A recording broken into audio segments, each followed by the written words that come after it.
আজ আমি আপনাদের সাথে শেয়ার করব এই তীব্র গরমে শরীর ঠান্ডা করা একেবারে প্রাণ জুড়ানো একটা শরবতের রেসিপি, যেটা কিনা মাত্র একটা থেকে দুটো উপকরণে তৈরি হয়ে যায়। বাচ্চা থেকে বড় সবাই কিন্তু ভীষণই তৃপ্তি করে খাবে। নমস্কার বন্ধুরা, মনীষা জানা কুকিং অ্যান্ড ব্লগ চ্যানেলে সবাইকে স্বাগত। এই শরবত রেসিপির জন্য এখানে নিয়েছি 3 পিস পাতিলেবু, আর হ্যাঁ, লেবুগুলো আমি আগের থেকে ধুয়ে রেখেছিলাম।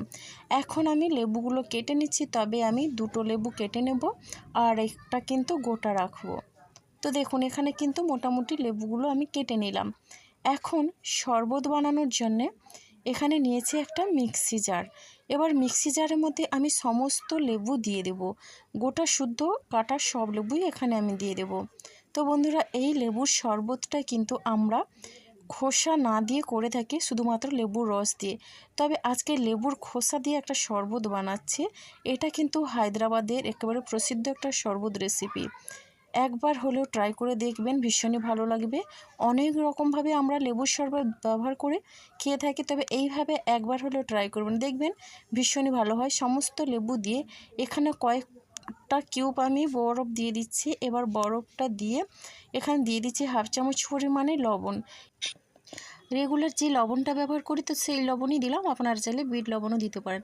এবার এখানে দিয়ে দিচ্ছি হাফ কাপ পরিমাণে চিনির সিরাপ। তো এবার আমি এখানে সুন্দরভাবে এর একটা পেস্ট তৈরি করে নিই। দেখুন বন্ধুরা, এখানে কিন্তু একেবারে শরবতের জন্য রেডি হয়ে গেছে। আর এখন আমি ছেঁকে নেব। লেবুর ফ্লেভারটা কিন্তু এইভাবে বানালে ভীষণই সুন্দর লাগে। তো এখানে এই তিনটে লেবু দিয়ে কিন্তু অনেকগুলো শরবত বানিয়ে নেওয়া যায়। এখন বেশ ভালোভাবেই ছেঁকে নিয়ে আমি হাত দিয়ে চিপে চিপে এর থেকে রসটা বের করে নিচ্ছি। এতে করে কিন্তু লেবুর ফ্লেভারটা খুব সুন্দরভাবেই বেরিয়ে আসে। তো দেখুন, খোসা শুদ্ধ লেবুর শরবতটা কিন্তু ভীষণই ভালো হয়।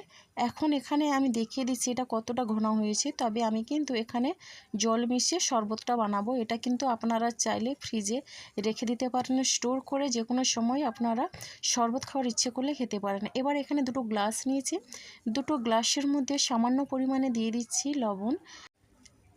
আর এই শরবত কিন্তু লেবুর খোসা দেওয়ার কারণে কোনো রকমের তিতো লাগবে না, ভীষণই ভালো লাগে। আর এই লেবুর খোসাটা দেওয়ার জন্য কিন্তু অনেকটা কিন্তু ফ্লেভারটা দারুণ লাগে।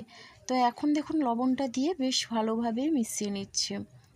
একেবারে রিফ্রেশিং এই শরবত, একবার হলেও ট্রাই করবেন। আর কেমন লাগলো কমেন্ট করতে ভুলবেন না।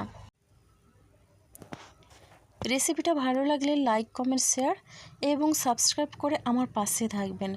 তো বন্ধুরা, দারুণ হয়েছে কিন্তু এই শরবতটা খেতে। একবার হলেও ট্রাই করবেন, দেখবেন বাচ্চা থেকে বড় সবাই কিন্তু বারবার এই শরবতই খেতে চাইবে। এবার দেখুন, আমি এই শরবতের সঙ্গে যে চিনির শিরাটা দিয়েছিলাম, তো দেখিয়ে দিচ্ছি কীভাবে চিনির শিরাটা আমি তৈরি করলাম। তো এখন একটা কড়াই নিয়ে নিয়েছি। এবার কড়াইয়ের মধ্যে দিয়ে দিয়েছিলাম চিনি 1 কাপ পরিমাণের সমান। এই বাটির হাফ বাটির থেকে একটু বেশি চিনি, একই পরিমাণে আমি দিয়ে দিলাম জল। এবার আমি বেশ ভালোভাবেই কিন্তু মিশিয়ে নিচ্ছি। এটা কিন্তু খুব সুন্দরভাবে মিশিয়ে নিতে হবে, কোনো রকমের চিনির দানা থাকবে না। আর এখন গ্যাসের ফ্লেমটা আমি হাইতে রেখে এটা একটু ফুটিয়ে নেব। দেখুন, খুব সুন্দরভাবেই কিন্তু এখানে চিনির শিরাটা ফুটছে। কোনো রকমের শরবত করার ঝামেলা নেই। চিনির শিরাটা তৈরি করে রেখে দিলে কিন্তু যে কোনো সময় আপনারা শরবতটা বানিয়ে খেতে পারেন। এবার এই চিনির শিরাটা একটু যেন দলা বা জমাট না বাঁধে, তার জন্য এখানে কয়েক ফোঁটা দিয়ে দিলাম লেবুর রস। এবার লেবুর রসটা দিয়ে আমি মিশিয়ে নিচ্ছি। এইভাবে এই চিনির সিরাপটা কিন্তু আপনারা চাইলে স্টোর করে অনেক দিন পর্যন্ত রেখে দিতে পারেন। এবার দেখুন, এইরকম একটা কন্টেনারের মধ্যেই আমি চিনির সিরাপটা ঠান্ডা করে নিয়ে নিচ্ছি।